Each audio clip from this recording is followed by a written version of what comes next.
हरिः ओम श्री गुरुभ्यो नमः.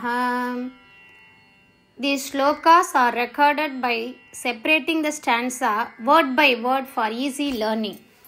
Please share your feedback in the comment. Kindly subscribe and share to others. Om Namo Bhagavate Vasudevaya. Om Namo Narayanaya. Sriman Narayaniyam Dashakam 35 Shloka 10. Saha ayam soyam martya avataraha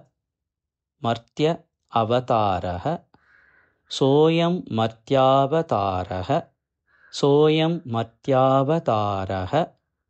tava khalu niyatam martya शिक्षा अर्थम एवं मर्त्य शिक्षा अर्थम एवं मर्त्य शिक्षार्थमेवं सोयं मर्त्यावतारः तव खलु नियतं मर्त्य शिक्षार्थमेवं सोयं मर्त्यावतारस्तव खलु नियतं मर्त्य शिक्षार्थमेवं. विश्लेष आर्तिः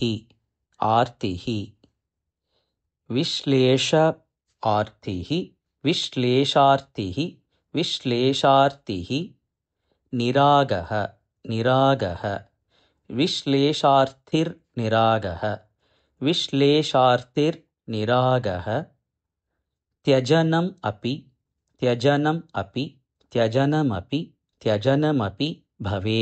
भवेत् काम धर्म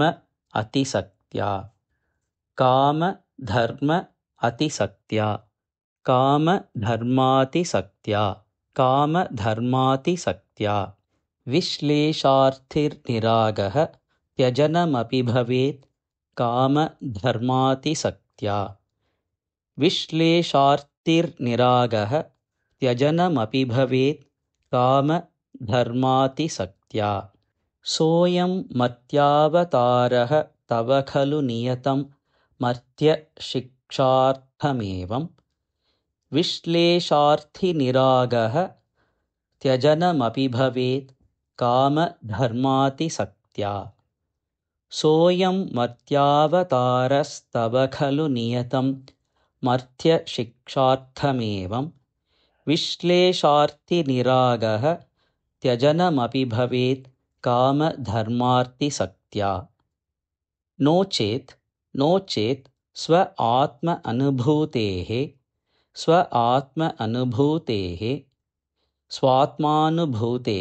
स्वात्मानुभूतेः क्व नु तव मनसः विक्रिया चक्रपाणि नो चेत् स्वात्मानुभूतेः क्व नु तव मनसो विक्रिया चक्रपाणि नो चेत् स्वात्मानुभूतेः क्व नु तव मनसो विक्रिया चक्रपाणि स त्वं सत्त्व एकमूर्ते स त्वं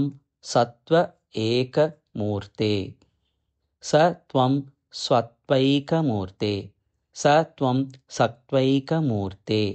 पवनपुरपते व्याधुनु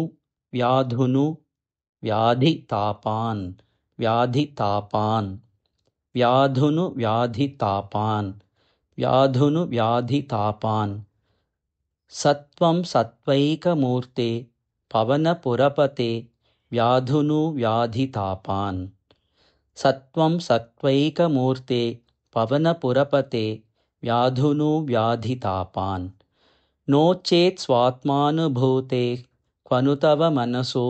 विक्रिया चक्रपाणि सत्त्वं सत्त्वैकमूर्ते पवनपुरपते व्याधुनु व्याधितापान् नो चेत् स्वात्मानुभूतेः क्व नु तव मनसो विक्रियाचक्रपाणि सत्त्वं सत्त्वैकमूर्ते पवनपुरपते व्याधुनु व्याधितापान् सोऽयं मर्त्यावतारः तव खलु नियतं मर्त्यशिक्षार्थमेवं विश्लेषार्थिर्निरागः त्यजनमपि भवेत् कामधर्मातिसक्त्या नो चेत् स्वात्मानुभूते क्वनु तव मनसो विक्रिया चक्रपाणि स त्वं सत्त्वैकमूर्ते पवनपुरपते व्याधुनु व्याधितापान् सोऽयं मर्त्यावतारः तव खलु नियतं मर्त्यशिक्षार्थमेवं विश्लेषार्थिर्निरागः त्यजनमपि भवेत् कामधर्मातिसक्त्या नो चेत् स्वात्मानुभूतेः क्वनु तव मनसो विक्रियाचक्रपाणि सत्त्वं सत्त्वैकमूर्ते पवनपुरपते व्याधुनु व्याधितापान् सोऽयं मर्त्यावतारः तव खलु नियतं मर्त्यशिक्षार्थमेवं विश्लेषार्थिर्निरागः त्यजनमपि भवेत् कामधर्मातिसक्त्या नो चेत् स्वात्मानुभूते क्वनु तव मनसो विक्रियाचक्रपाणि सत्त्वं सत्त्वैकमूर्ते पवनपुरपते व्याधुनु व्याधितापान् सोऽयं मर्त्यावतारः तव खलु नियतं मर्त्यशिक्षार्थमेवं विश्लेषार्थिर्निरागः त्यजनमपि भवेत् कामधर्मातिसक्त्या नो चेत् स्वात्मानुभूते